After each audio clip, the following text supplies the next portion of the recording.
Դրությունն է, եթե ավելի պատկերավոր ներկայացնեմ։ Այս էլ է շատ կարևոր հանգամանք, հարգելի գործընկերներ, ուզում եմ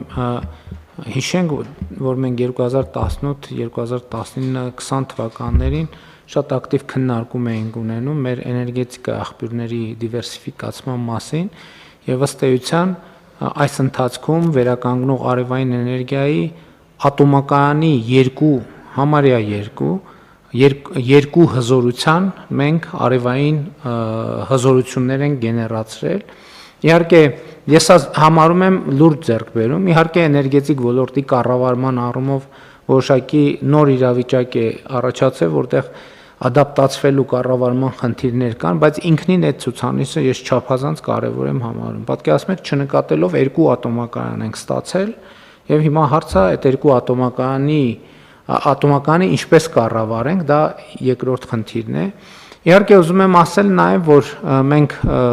էներգետիկայի ոլորտում գիտեք, որ ունենք խնդիրներ, այդ թվում էլեկտրաէներգիայի մատակարարման որակի հետ կապված։ Հիմա տեսեք, օրինակ, երեք ես մասնակցում էի կոմպլեքս հիպերմոլի բացման արարողությանը եւ բացման արարողության ժամանակ հիպերմոլը հոսանքազրկվեց։ Պատկերացնում եք, մարդիկ $70 միլիոն ներդրում են արել, 70 միլիոն, համեն դեպս ինձ տենց ասցին եւ չեն կարողանում բացման արարողություն անել նորմալ։ Բայց մենք հասկանում ենք սա, անդադ խոսում ենք ներդրումային միջավայրի բարելավում եւ այլն։ Այստեղ երկու տարբերակ կա։ Իհարկե ես ասել եմ, մի տարբերակն է նա, որ հատուկ սաբոտաժ է արվել, մյուս տարբերակն է նա, որ համակարգը տեխնիկապես ի վիճակի չի։ Երկու դեպքում էլ մենք բոլոր գծերը անցել ենք եւ իրանք բոլոր գծերը անցել են եւ այն ինչ որ ասել եմ, մենք առաջիկայում արդեն պետք է անցնենք դրա իրագործման փուլին։ Իհարկե process-ը չի լինի մի փուլանի, բայց ակնհայտ է, որ պետությունը պետք է շատ արագ վերցնի Հայաստանի էլեկտրական ցանցեր ՓԲ կառավարումը եւ հետագա գործընթացները պետականացման եւ անկերության կառավարման արդյունավետության ուղղությամբ պետք է արագ եւ արդյունավետ իրականացնենք։ Իհարկե հարցը քաղաքական մակարդակով մենք քննարկվել է քաղաքացիական պայմանագիր կուսակցության վարչության նիստում։ Ես գիտեմ, որ ազգային ժողովի քաղաքացիական պայմանագիր խմբակցությունը նույնպես քննարկումներ է ունեցել եւ այդ թվում կառավարության գործընկերների մենք համատեղ աշխատանքով նաեւ օրենքի նախագիծ է արդեն դրվել փոփոխություն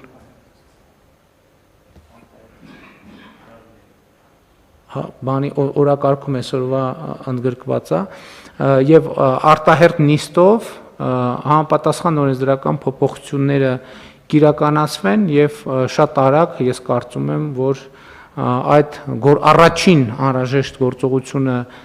տեղի կունենա, այսինքն դրա իմաստը կլինի այն, որ պետությունը, կառավարությունը կստանձնի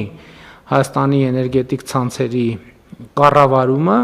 եւ այդ կետից սկսած արդեն մենք ավելի հանգիստ պայմաններում հետագա սցենարները կքննարկենք, թե ինչ սցենարով են գնում։ Բայց ես էլի ուզում եմ մի ռազմավարական հարցի անդրադառնամ, որ որևէ սցենարով էլ որ մենք գնանք, մենք մի X պահի պետք է ապահովենք Հայաստանի էլեկտրական ցանցեր փակ բաժնետիրական ընկերության բաժնետորմսերի ազատ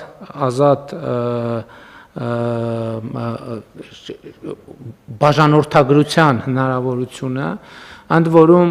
նաև մեր այս ընթացքի փորձը հաշվի առնելով պետք է այնպիսի երաշխիքներ ստանանք, որ Հայաստանի քաղաքացիները ոչ